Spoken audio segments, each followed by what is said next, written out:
Ya no existe la República Democrática Romana. Después de un despiadado impulso por lograr el poder, los aristócratas asesinan a Julio César con la esperanza de mantener el Senado como la autoridad política romana. Pero es un esfuerzo en vano, y comienza la era de los emperadores con el reinado de César Augusto. Ahora, en el siglo I a.C., en el reino del nuevo emperador Augusto, un nuevo imperio romano tiene la misión de extenderse y pone sus miras en las tierras salvajes más allá del Rin. Pero la última y más grande conquista colapsa en un derramamiento de sangre. Las tribus germánicas rechazan el yugo y desafían a la autoridad romana. Las perjudiciales ambiciones imperiales reescriben la historia y ponen en peligro al imperio.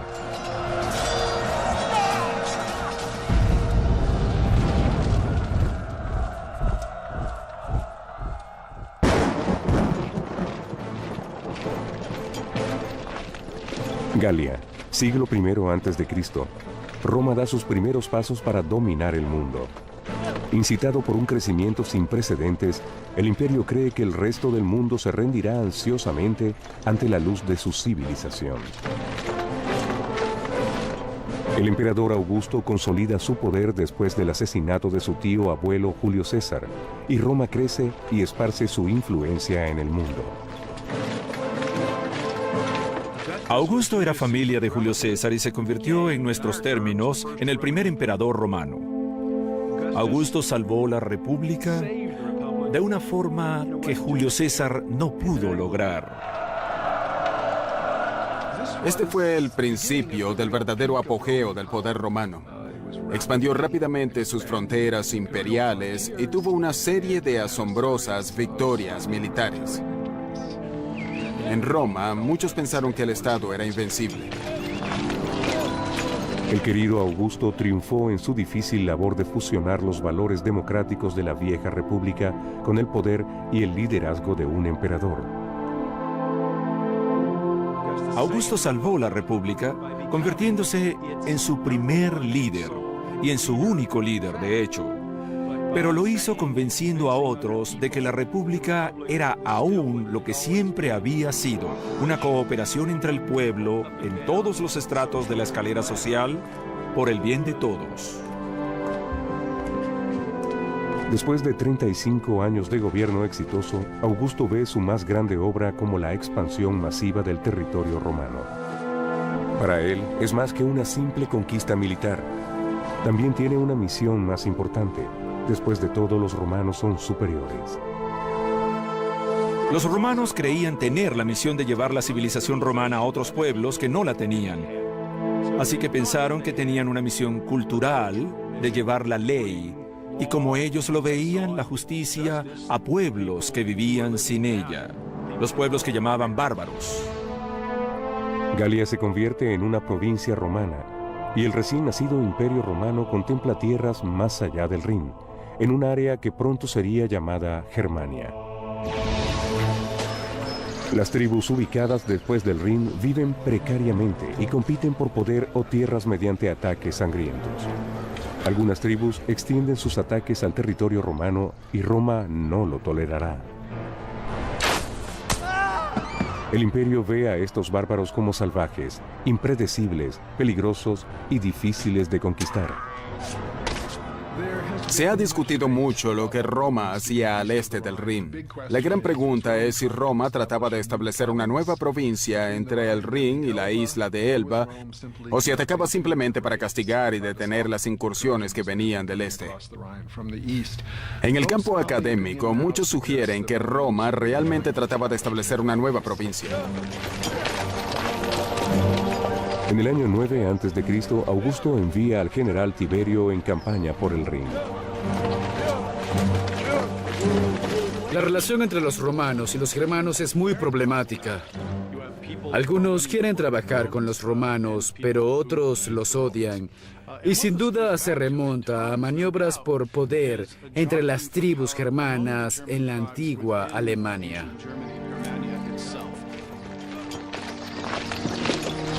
Aparentemente, Tiberio, un soldado influyente y efectivo, es el heredero al trono imperial. En Germania, busca unión con un líder de la tribu de los queruscos, al verlo como un posible aliado. Los romanos se aliaron con algunos de estos grupos bárbaros porque eran la ayuda romana contra sus enemigos bárbaros. Los romanos querían expandir su control territorial y, como ellos lo veían, su misión de expansión de civilización hacia el norte. El líder querusco acepta la alianza con Roma, aunque su pueblo no está interesado en las acciones romanas, sino que ansía la protección y el prestigio del imperio. Podían ganar mucho de la unión con Roma, particularmente su élite gobernante. Económicamente hay acceso a los productos romanos. Lo más importante es que esos productos le permiten a la gente demostrar su estatus. El joven príncipe germano que juega alegremente a ser un soldado romano aprenderá a ser un astuto actor de la política romana. Criado entre dos mundos, con las tradiciones de su pueblo y el poder y la gloria de un imperio, se convertirá en un guardia romano y en un rey germano. Su nombre es Arminio.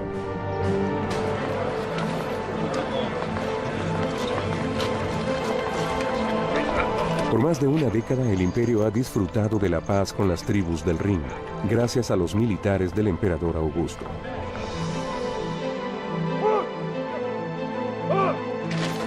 Augusto es un dictador militar que tendrá que luchar constantemente para establecer un imperio que será estable durante 2 siglos completos.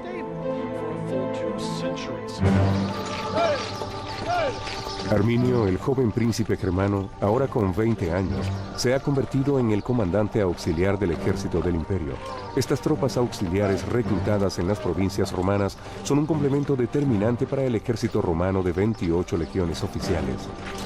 Augusto tenía que asegurarse de que el pueblo entendiera que estaba haciendo lo que los líderes romanos tradicionalmente hacían: llevar a Roma a una conquista gloriosa y ventajosa en la guerra.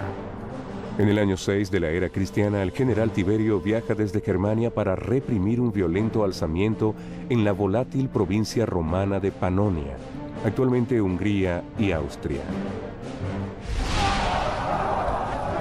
Tiberio dirige todas sus fuerzas en Germania contra los insurgentes que rechazan los impuestos y la intromisión romana en su forma de vida.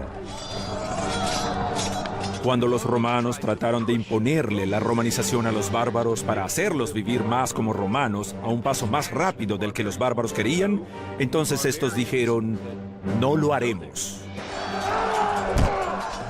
El levantamiento contra Roma dura 3 duros años, que redujeron el ejército romano. El emperador Augusto envía a sus tropas auxiliares. Arminio lucha en esta campaña, dominando las técnicas de guerra romanas y destacándose ante sus superiores romanos.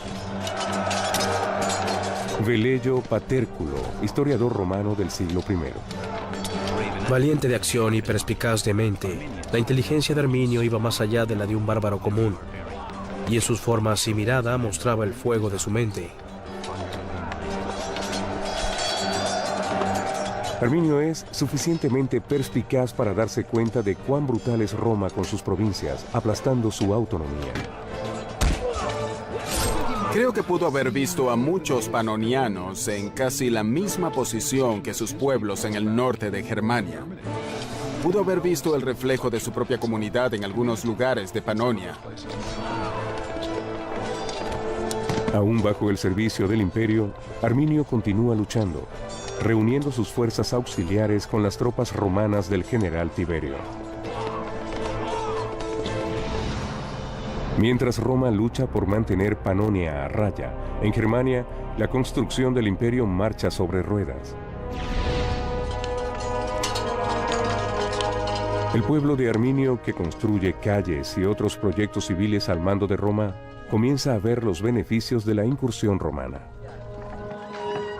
Los bárbaros, especialmente los del Rin, que no vivían realmente en un mundo romano, podían ver las atracciones de lo que llamamos la romanización. Desarrollaron una vida basada en el intercambio y el comercio y construyeron grandes comunidades contrarias a las separadas y pequeñas comunidades en las que vivían tradicionalmente. Dion Casio, historiador del tercer siglo. Los bárbaros estaban adaptando las formas romanas, se acostumbraban a los mercados y se reunían pacíficamente. Se hacían diferentes sin darse cuenta.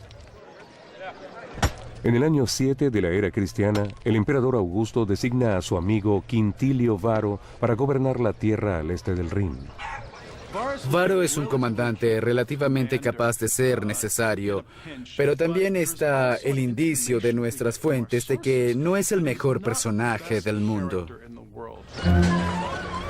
La descripción del historiador Velleio Paterculo no es tan halagadora. Quintilio Varo era un hombre de carácter suave y de cierta disposición, un tanto lento de mente y cuerpo, y más acostumbrado al ocio del campo que al verdadero servicio en la guerra. La situación pacífica de Germania combina con su disposición relajada. Varo se hace amigo de Arminio, quien regresa a Germania y su pueblo como un respetable ciudadano romano. Roma ve en Arminio un fuerte aliado y la paz duradera. Los germanos se rigen por las reglas romanas, pero solo para quitárselos de encima. Los hermanos no estaban contentos con que se les impusiera ir a cortes romanas y dejar que ellos decidieran sus disputas, porque tenían sus propias y antiguas formas de resolver sus problemas. Comienza a surgir el resentimiento, aunque según Velleio, la superficie se ve calmada. Los germanos son una raza de mentirosos por naturaleza. Al forjar una serie de demandas ficticias, provocar disputas entre ellos y zanjar disputas por la ley y no por las armas, parecían expresar su agradecimiento a la justicia romana, mientras fingían que su propia naturaleza bárbara se mitigaba. Varo tenía experiencia gobernando pueblos acostumbrados a ser gobernados. Nada podía ir más allá de la experiencia y las expectativas de los pueblos hermanos. Según el historiador Dion Casio, la intrusión lleva a Arminio y a otros líderes de tribus a entrar en acción. Además de darles órdenes como si fueran esclavos de los romanos, Varo les exigía dinero como a los súbditos de su nación. No estaban dispuestos a aceptarlo, y los líderes anhelaban su poder, y el pueblo prefería sus antiguas formas. Cuando los pueblos hermanos del Rin se hartaron de Varo y de su gobierno altivo y sus imposiciones romanas, especialmente en la corte, decidieron engañar a Varo y deshacerse de él. Y nadie está en mejor posición para lograrlo que Arminio. Durante 3 años, el general romano Tiberio ha luchado por eliminar la violenta rebelión en la provincia de Panonia.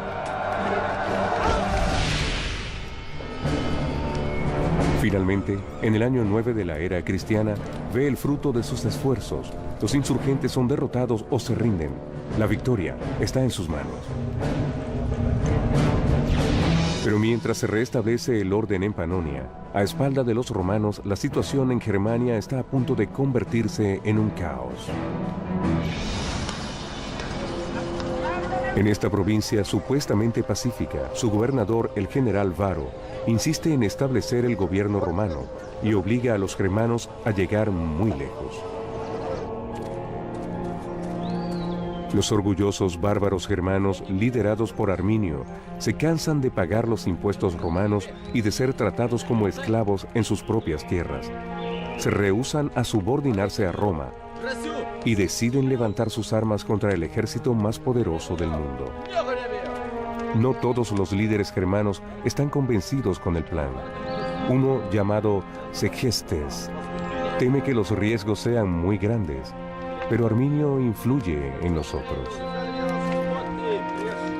Para un hombre como Arminio, en esta etapa de su carrera, ser conocido como el hombre dominante entre su pueblo es un gran honor. Convertirse en un cliente de alguna estructura provincial, en una categoría incierta, no era algo que quería hacer. Arminio ha luchado con los romanos y sabe que el ejército romano es un ejército de poder, pero no era silencioso. Tuvo la oportunidad de aprender las tácticas romanas, cómo operaba el ejército, qué podía hacer y qué no, cuáles eran sus capacidades y habilidades, cómo se desplegaba, cómo peleaba. Arminio sabe sobre Roma y sabe que los romanos subestiman la determinación de los germanos, así que le dice al general Varo todo lo que quiere oír. El historiador Velello Paterculo. Arminio utilizó la inteligencia del general Varo como una oportunidad para traicionarlo, al ver sabiamente que nadie podía ser vencido tan rápidamente como un hombre que no le teme a nada. Sabía que el comienzo más común de un desastre era el sentido de seguridad. Parte del problema era la predisposición de Roma, su exceso de seguridad de que podía vencer a cualquiera, de que nadie en las regiones del norte, lejos del Mediterráneo, podría defenderse exitosamente de Roma. Si los germanos van a atacar, deben hacerlo pronto. Su enemigo se está debilitando por otras batallas y no sospecha nada. Los germanos ponen su trampa en el tupido bosque de Teutoburgo, en el noroeste de Germania. Y lo que Arminio había hecho debió haber tomado muchas semanas y cientos de hombres. Construyeron un muro de 1,5 metros de alto y 4,5 metros de ancho, con cercas y posiblemente algún camuflaje.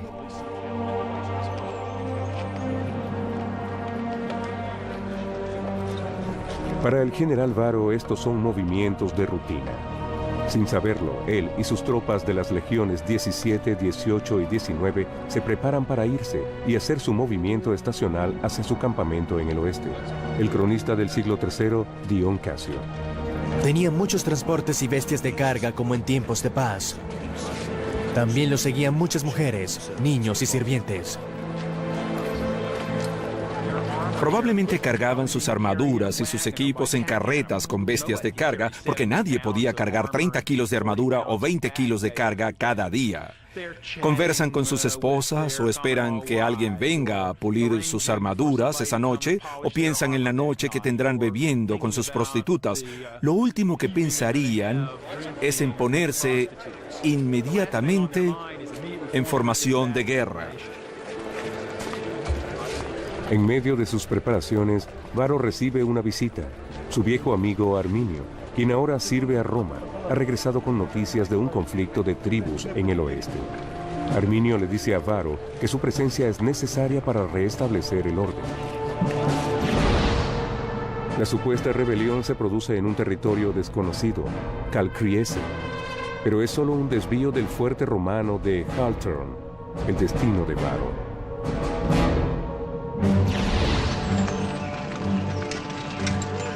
Varo moviliza a todo el campamento para el viaje.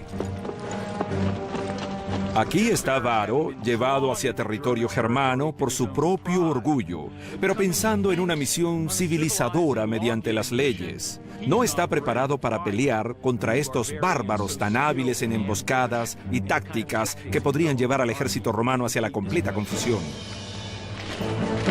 La larga línea de soldados, civiles y provisiones avanza por el leñoso campo germano.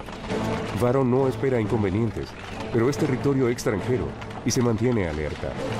Mueve su séquito discretamente. Arqueológicamente, uno de los hallazgos de las recientes excavaciones es un cencerro que habían llenado de paja. Y la paja aún está en el cencerro.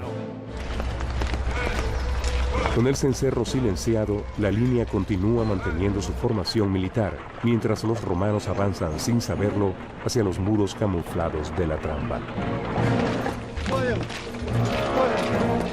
El caudillo germano Segestes, aún temiendo el plan mortal, trata de advertirle a Varo sobre la traición de Arminio, pero es ridiculizado y alejado.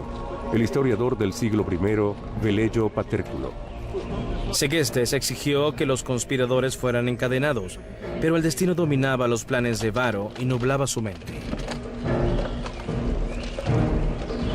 Aunque otros bárbaros le habían dicho a Varo, no confíes en ellos, te traicionarán, Varo pensó que eran solo suposiciones y que él podía decir quién era su amigo y quién no.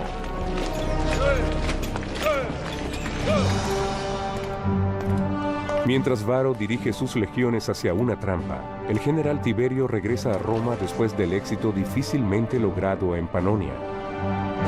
Para el emperador Augusto, la victoria de Tiberio demuestra el poder supremo de su imperio, un imperio considerado ya invulnerable.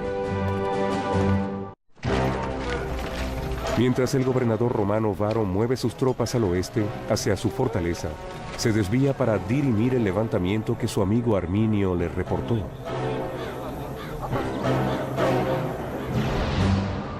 En realidad, a Varo lo están conduciendo a una trampa en las profundidades del bosque de Teutoburgo, en un área conocida como Calcriese.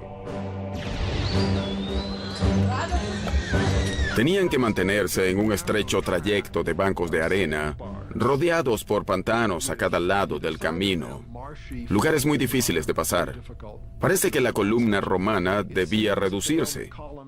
Los soldados romanos estaban acostumbrados a marchar con 6 u 8 hombres a cada lado. Tenían que cambiar y marchar solo 4 o 2 hombres por lado. Los soldados se ven más impedidos por sus esposas y familias que marchan con ellos hacia la nueva fortaleza. Deben haber tenido dificultades a medida que el trayecto se hacía más pantanoso y húmedo.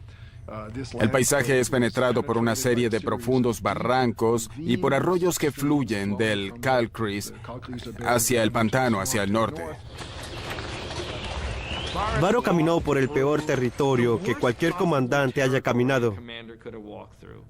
De un lado había pantano y del otro un barranco. Siguió ese camino, aunque los romanos no podían cargar todas las armaduras que usaban. Eran muy pesadas para ese largo trayecto. Los germanos de las tribus atrajeron a los romanos hacia la trampa perfecta, difícil de adelantar, imposible de evitar. Arminio sabía que tenía a Varo en sus manos. Se trataba de cómo y de cuándo, no de si era posible. Y pasó, sucedió de una manera muy completa. El cronista del tercer siglo, Dion Casio, describe el momento de la emboscada. Los germanos se precipitaron contra Varo en medio del bosque, que en ese momento era impenetrable. Y allí, en el justo momento de rebelarse como enemigos y no como súbditos, causaron grandes y terribles estragos. La trampa estalla. Los romanos no tienen forma de escaparse de los bárbaros que los tienen rodeados. Estaban desprotegidos allí, solo tenían sus armaduras, así que serían arrasados rápidamente en términos de rangos. Los romanos no tenían espacio porque el camino era demasiado estrecho para desplegarse. La línea de tropas y su entorno se redujo casi 2 kilómetros. Varo, rodeado en medio de la formación, no está al tanto de la devastación de su frente. Solo sabe que la línea se detuvo repentinamente y que no hay a dónde ir. El frente de la línea será el primero en verlo, y no hay mucha comunicación que digamos en el camino o no podía verla entre el frente y el final de la línea, así que eso los hará más vulnerables y se creará una situación terrible.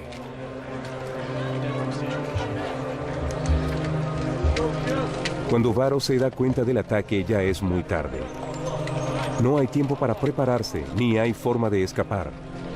Los hechos exactos se pierden en la historia. Supongo que fue una batalla en la que el combate principal duró menos de 1 hora. Pero la operación total de aniquilación quizás duró toda la tarde. Cada hombre tenía que reconciliarse con lo inevitable, y no sé cómo pudo haberlo hecho un romano en comparación con un estadounidense.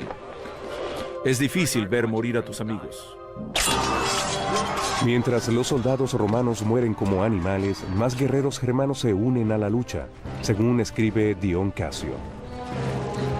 Las fuerzas del enemigo aumentan considerablemente, y muchos de los que antes dudaban ahora se les unen con la gran esperanza de robar. Con una indignación peor que la muerte, 2 legiones pierden sus estándares de águila ante los bárbaros. Los soldados veían al águila como un símbolo religioso. Literalmente, era el poder y el espíritu religioso que los mantenía a salvo y los hacía victoriosos. Que el águila cayera en batalla o la tomara el enemigo era como que les arrancaran el espíritu. Y sin espíritu los iban a derrotar. Pero lo peor de las desgracias era la pérdida del honor, que significaba que el enemigo literalmente te arrancara tu espíritu guerrero. Era la peor de las deshonras y las desgracias. Bajo el control de Varo, los estándares y la batalla se pierden en el bosque de Calcriese. El general deshonrado sabe qué hacer. Los bárbaros habían engañado a Varo. Él sabía que era responsable de su derrota porque había hecho marchar al ejército romano sin prepararlo. Roma culparía a Varo por esa derrota. Varo se culpó a sí mismo y para él la única salida era el suicidio, aunque era un suicidio deshonroso. Los germanos, liderados por Arminio, habían reconquistado su tierra y en el proceso derrotaron al ejército más poderoso del mundo. Es hora de torturar a los cautivos. El escritor latino del siglo II, Floro, relata el horror. Nunca hubo una masacre más cruel en los pantanos y bosques. Nunca hubo injurias más intolerables por parte de los bárbaros, particularmente aquellos en contra de los hombres de leyes. Les sacaron los ojos a algunos y les cortaron las manos a otros. A uno le cosieron la boca después de cortarle la lengua. Mientras Germania celebra la derrota de Varo, el general Tiberio regresa a Roma después de sus batallas en Panonia. En Roma, el emperador Augusto prepara con regocijo la celebración del triunfo de Tiberio. Pero esos planes se perderán. Cuando llegan noticias a Roma y le informan a Augusto la pérdida de 3 legiones en el norte, se horroriza. Y supuestamente grita varias veces: Varo, devuélveme mis legiones. Fue un shock porque Roma creía que los pueblos del norte podían ser fácilmente derrotados, pero llega la noticia de que 3 legiones completas, 15 o 20,000 hombres, son totalmente destruidas de una sola vez en un desastre completamente inesperado.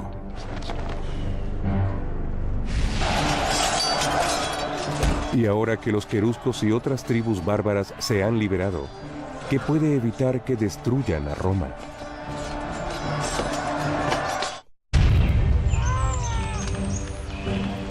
Mientras las legiones romanas de Varo son destruidas en el norte, el general Tiberio regresa a Roma para celebrar su victoria de Panonia. Pero encuentra al emperador Augusto devastado por la terrible pérdida del norte.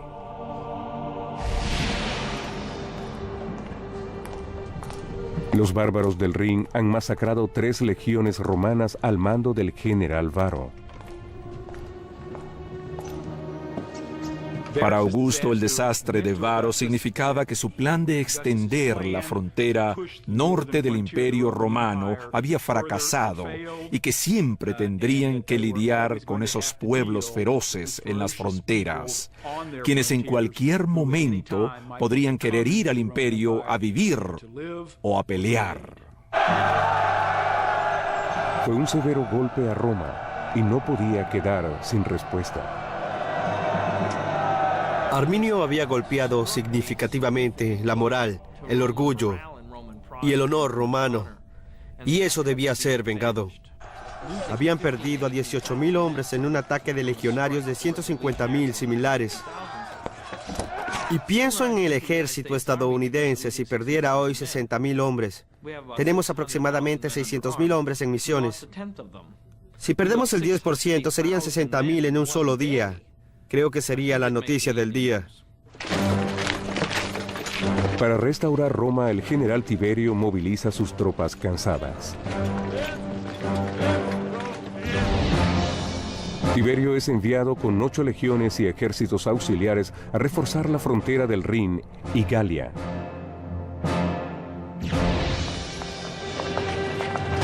Afortunadamente, Roma parece estar segura. Los germanos no dan señales de hostilidad en las fronteras, pero los romanos han aprendido cuán astutos pueden ser los germanos y se mantienen vigilantes, incluso en casa. Hay guardias por toda la ciudad. Fue un severo golpe para Roma como ciudad, como sociedad. Saber que esos pueblos del norte que habían visto a través de los escritos de César, Tácito y otros como militarmente inferiores a Roma, podían dar un golpe tan devastador.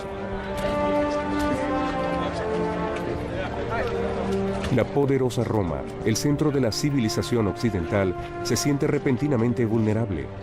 Ahora se sospecha de cada extranjero o visitante como un posible terrorista.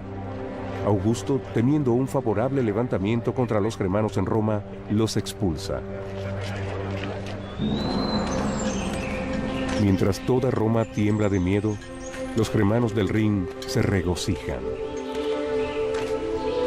Arminio celebra su victoria sobre Roma tomando como esposa a Tusnelda, la hija del caudillo rival Segestes, quien trató de advertirle a Varo la traición de Arminio. Totalmente en contra de los deseos de su padre, se dejó raptar por Arminio porque las hermanas eran fuertes. Podían matar a sus hombres si se retiraban de una batalla. Se veían a ellas mismas como valiosas. Querían aliarse con el mejor hombre. Tusnelda, la esposa de Arminio, lo vio como el mejor hombre de los hermanos y no quería algo menos para ella misma. La victoria sobre las legiones romanas hizo a Arminio merecedor de un enorme poder. Ahora, como rey del pueblo querusco, hace una coalición con los líderes de las tribus.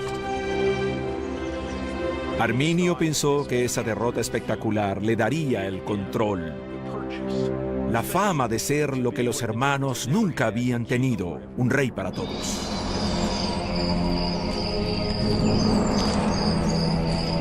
El sitio de la masacre se convierte en un lugar sagrado. No lo tocan para conmemorar la victoria sobre los romanos y complacer a los dioses germanos que la permitieron. Hasta donde sabemos tenían sitios de adoración en sus bosques, mantenían imágenes, estatuas y tótem animales en sus bosques. De hecho, esta idea de los tótems parece tener algo importante también para los romanos, pero mucho más quizás para los germanos. Y así, mientras Roma se tambalea, los germanos se deleitan con su éxito bárbaro y mantienen las armas romanas como una recompensa sagrada. Se necesitaba mucho tiempo y material para hacer espadas, puntas de lanzas y escudos. Económicamente eran muy preciados, pero parece que en muchas de estas circunstancias su valor en los rituales era más importante. Por ello se guardaban por miles, incluso hemos encontrado armas con decoraciones en plata y oro que indicaban el estatus del oficial. Con violencia y astucia, los germanos recuperaron su tierra de los intrusos romanos, al menos por ahora. Pero Roma no se da por vencida. Los romanos se dieron cuenta de que tenían un gran problema en el Rin. Y después de que pudieron reagruparse y encontrar más soldados, para tratar de crear nuevas alianzas con los bárbaros después de un tiempo, comenzaron a enviar expediciones al Rin para tratar de pacificar el área y recuperar su honor perdido, puesto que la derrota de Varo había sido muy vergonzosa.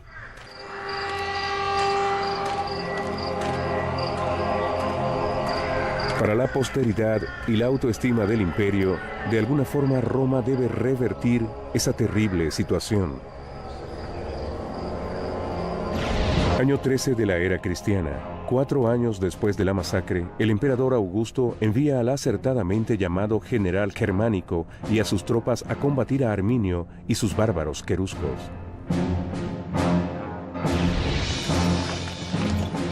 Toma mucho tiempo restaurar las fuerzas de ataque para que Germánico tenga tropas para enfrentar el problema.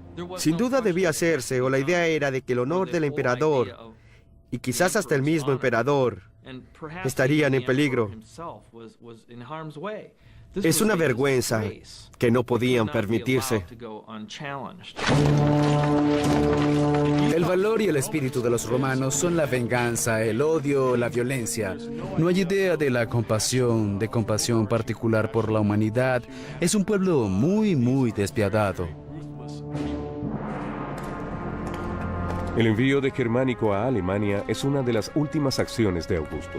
Al siguiente año, con 77 años, está muriendo, enfermo por las consecuencias de la derrota romana, sin cumplirse su sueño imperial.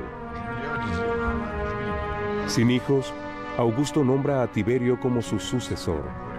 Tiberio será emperador y tratará de recuperar el honor de Roma y de Augusto. Augusto se había vanagloriado de toda una serie de exitosas campañas militares. Nunca se recuperó psicológicamente de ese golpe. Murió unos años después. Y de muchas formas, esto parece haber destruido lo que sentía como su legado. Augusto dedicó su vida a la romanización del mundo y muere en la derrota. Lo que se perdió en Germania nunca se pudo recuperar, pero aún así, los germanos deberán pagar el precio de la humillación. Una derrota sangrienta y humillante en el Rin llenó de gloria al líder germano Arminio y a sus bárbaros, y socavó la seguridad romana. Pero Roma aún no está completamente derrotada. El general romano Germánico marcha a Germania en una misión de venganza, atacando a cualquier tribu que simpatice con Arminio. Desafiantes, estas tribus queman su propia tierra y destruyen todo lo que pueda ser útil para los romanos. Estos bárbaros del norte del Rin no tenían grandes ciudades para saquear. Tenían crecientes poblaciones, pero podían desaparecer e ir a luchar otro día y dejar a Roma con enormes pérdidas en una campaña que no les devolvería nada. La guerra se convertía en una pérdida en lugar de un beneficio. El historiador del siglo I, Tácito. Germánico envió a uno de sus generales a derrotar a la tribu Bructeri mientras quemaban sus posesiones. En medio de la masacre y el saqueo encontró el águila de la Legión 19 que se había perdido con Varo. Las tropas fueron entonces llevadas a la frontera más lejana de Bructeri, devastando todo a su paso.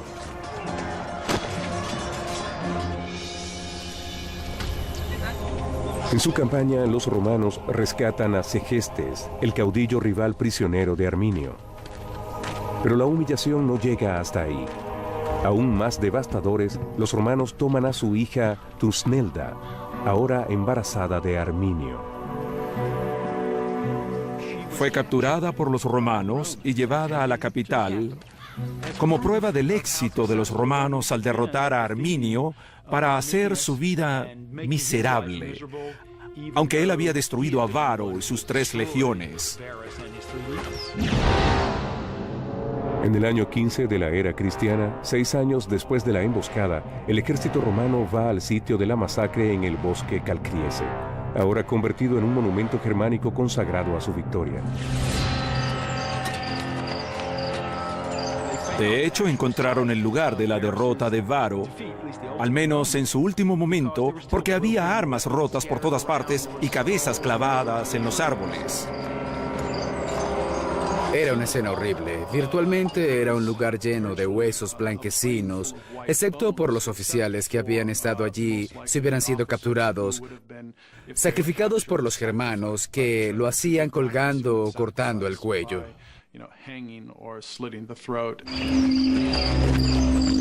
El historiador del siglo I, Tácito, describe lo que vieron los romanos. Había huesos blanquecinos por todas partes. donde los hombres habían huido y estaban apilados donde se habían parado. Cerca había armas rotas y patas de caballos, cabezas clavadas en los troncos de los árboles. No muy lejos estaba el altar de los bárbaros, donde sacrificaron a los tribunos y a los centuriones de rango.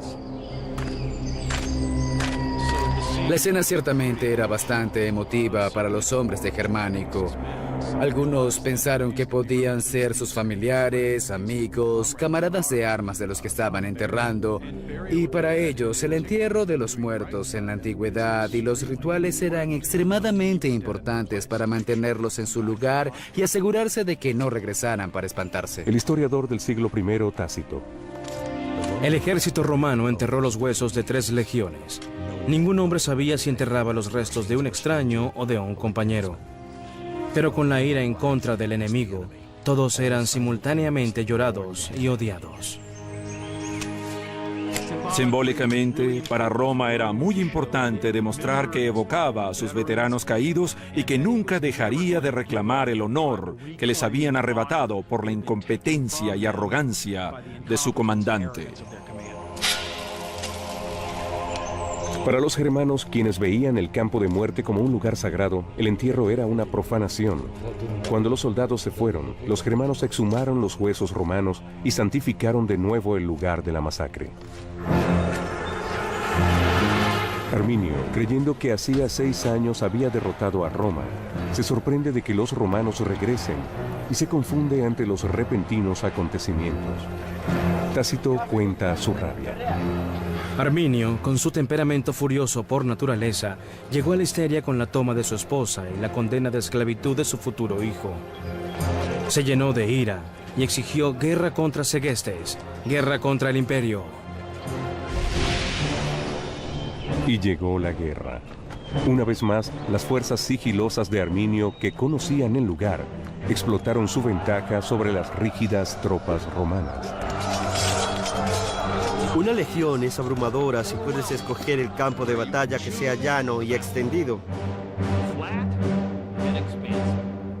con espacio para maniobrar en unidades estrechamente aprisionadas. Pero aquí no había nada de eso. No era llano. No había espacio para maniobrar, ni siquiera podías reunirte en unidades en toda su extensión. Pero Germánico pone una trampa y atrae al enemigo a espacios abiertos y luego ataca. Los romanos ganan la batalla, pero no la guerra. Los estilos incompatibles de batalla, los gastos de las campañas y la tenacidad de los bárbaros germanos le roban a Roma cualquier esperanza de victoria duradera. Hubo muchos años de ataques punitivos por parte de los romanos al este del Rin, en los que trataron de capturar a Arminio. Trataron de derrotar a su pueblo, pero no tuvieron éxito. Ni Arminio ni Germánico vivieron lo suficiente para ver hasta dónde llegaron sus históricos esfuerzos. 3 años después, en el año 19 de la era cristiana, ambos mueren de manera poco heroica. Germánico sucumbió a la enfermedad, aunque algunos dicen que fue envenenado por un rival en la jungla política en la que Roma se había convertido. Ese mismo año, Arminio es asesinado por su propia gente cuando sobrepasan su autoridad. Arminio era realmente devoto de la libertad germana y de su propio avance personal. Arminio quería ser el rey de las tribus bárbaras germanas. Ellos no querían un rey. Querían autonomía, y Arminio se las había dado. Pero en el proceso cambió la forma de Roma. Podríamos pensar que esta batalla fue la que verdaderamente detuvo la expansión de Roma en ese momento. Si no hubiera ocurrido esa batalla, quién sabe cuán al este Roma habría conquistado. Toda Alemania, Polonia y posiblemente hasta Rusia. No lo sabemos. Después de Teutoburgo, Roma considera muy elevados los riesgos de expansión. Los beneficios apenas lo valen, pero pronto la atracción de la conquista extranjera se hace muy seductora para ser ignorada.